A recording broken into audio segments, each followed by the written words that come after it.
नमस्कार। आज हामी पृथ्वीका 7वटै महादेशको एउटा छोटो तर एकदमै रमाइलो यात्रामा निस्कदैछौँ। हरेक महादेशको आफ्नै विशेषता छ, आफ्नै कहानी छ। ल आउनुहोस्, सँगै मिलेर यी कथाहरूलाई अलिकति खोतलौँ है त। ल सुरुमा एउटा प्रश्न सोचौँ त। हामीलाई पृथ्वीका 7 महादेशबारे साँच्चै कति थाहा छ? सुन्न त सजिलै लाग्छ, तर हरेक महादेशले आफ्नै अनौठा रहस्य र तथ्यहरू लुकाएर राखेका छन्। आज हामी तिनै कुराहरूलाई एक एक गर्दै हेर्नेछौँ। हाम्रो यात्रा सुरु हुन्छ एसियाबाट, जसलाई विशालताको महादेश भनेर पनि चिनिन्छ र यो नामले यसलाई साँच्चीकै सुहाउँछ पनि। किन होला? ल हेरौँ है। हाम्रो स्रोतमा एसियाबारे केही गज्जबका तथ्यहरू छन्। जस्तै यही महादेशमा संसारकै सबैभन्दा ठूलो देश रुस र सबैभन्दा सानो देश माल्दिभ्स दुवै पर्छन्।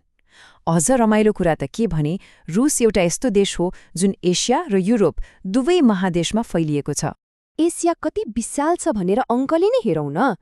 सोच्नुस् त, पृथ्वीको लगभग 30% जमिन त एसियाले नै ओगटेको छ।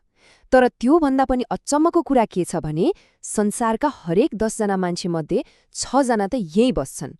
हो, यही जनसङ्ख्याको चापले गर्दा नि एसियालाई विशाल महादेश भनिएको हो।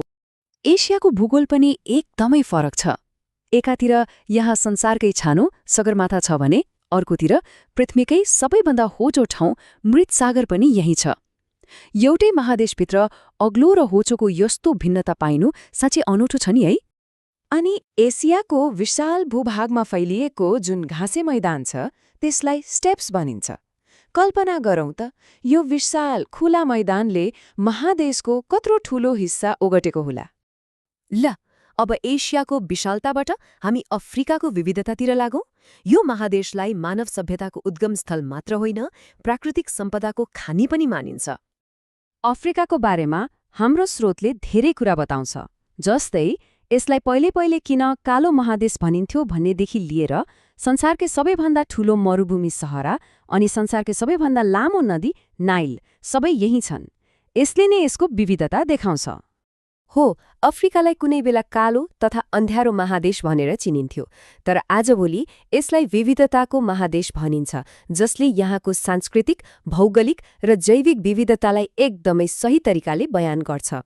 एसियामा जस्तै अफ्रिकामा पनि अग्लो र होचो ठाउँको एउटा रमाइलो सङ्गम छ। एकातिर ज्वालामुखीबाट बनेको किलिमन्जरो हिमाल छ भने अर्कोतिर जिबुटीको नुनिलो ताल लेख असाल, जुन अफ्रिकाकै सबैभन्दा होचो बिन्दु हो। अफ्रिकाको अर्को पहिचान भनेको यहाँको उष्णप्रदेशीय घाँसे मैदान हो, जसलाई सवाना भनिन्छ। यही नै हो जहाँ हामीले सुनेका, देखेका प्रसिद्ध वन्यजन्तुहरू स्वतन्त्र रूपमा घुम्छन्। यसले अफ्रिकाको एकदमै जीवन्त तस्विर देखाउँछ। ल अब हाम्रो यात्रा नयाँ संसार भनेर चिनिने अमेरिकी महादेशतिर मोडिँदैछ। हामी उत्तर र दक्षिण अमेरिकालाई सँगसँगै हेर्नेछौँ, किनभने यी दुई महादेशलाई एउटा साँगुरो नहरले जोडिएको छ र यिनीहरूका विशेषताहरू पनि कता कता जोडिएका छन्। यी दुई महादेशलाई पन्नामा नहरले जोड्छ। उत्तर अमेरिकाको एउटा खास विशेषता के हो भने यहाँ कुनै पनि देश भूपरिवेष्टित छैनन्। उता दक्षिण अमेरिकामा चाहिँ संसारकै सबैभन्दा सुक्खा ठाउँ अटाकामा मरुभूमि छ। ल यी फरक विशेषताहरूलाई अझ नजिकबाट हेरौँ। उत्तर अमेरिकामा पनि उचाइको ठूलो फरक छ, मेकिनले हिमालदेखि लिएर डेड भ्यालीसम्म। तर सायद सबैभन्दा रोचक तथ्य के हो भने यो महादेशको हरेक देशको सिमाना समुद्रसँग जोडिएको छ। यहाँ कुनै पनि देश भूपरिवेष्टित छैन। यहाँसम्म आइपुग्दा एउटा रमाइलो कुरा याद भयो। हामीले भ्रमण गरेका हरेक मुख्य भूभागमा आफ्नै नाम चलेको घाँसे मैदान रहेछ। एसियामा स्टेप्स, अफ्रिकामा सवाना, उत्तर अमेरिकामा प्रेरी अनि दक्षिण अमेरिकामा पम्पाज। यी मैदानहरूले ती महादेशहरूको परिचयमा एउटा महत्त्वपूर्ण भूमिका खेलेका छन्। अब हामी पृथ्वीको सबैभन्दा चिसो, सुक्खा र सायद सबैभन्दा सुनसान ठाउँतिर जाँदैछौँ, अन्टार्क्टिका, जमेको रहस्य। अन्टार्क्टिका एउटा यस्तो महादेश हो जहाँ मानिसको स्थायी बसोबास नै छैन, तर वैज्ञानिकहरूको लागि चाहिँ यो एउटा ठूलो प्रयोगशाला हो। हाम्रो स्रोतका अनुसार संसारको 90% ताजा पानी यही हिउँको रूपमा जम्मा भएको छ र यसलाई कुमेरु महासागरले चारैतिरबाट घेरेको छ। यो चित्रले अन्टार्कटिकाको वास्तविकतालाई छर्लङ्ग पार्छ। यो महादेश लगभग पुरै 98% हिउँले ढाकिएको छ। यही विशाल हिउँको तन्नाले गर्दा नै यहाँ मानिसको स्थायी बस्ती बस्न नसकेको हो। अब हाम्रो यात्राको अन्तिम चरणमा आइपुग्यौं, जहाँ हामी दुईवटा एकदमै फरक स्वभावका महादेशहरू हेर्नेछौं। एउटा युरोप, जसलाई प्रायद्वीपहरूको पनि प्रायद्वीप भनिन्छ, र अर्को अस्ट्रेलिया, जुन आफैमा एउटा टापु महादेश हो। यी दुई महादेशलाई सँगै राखेर हेर्दा रमाइलो देखिन्छ।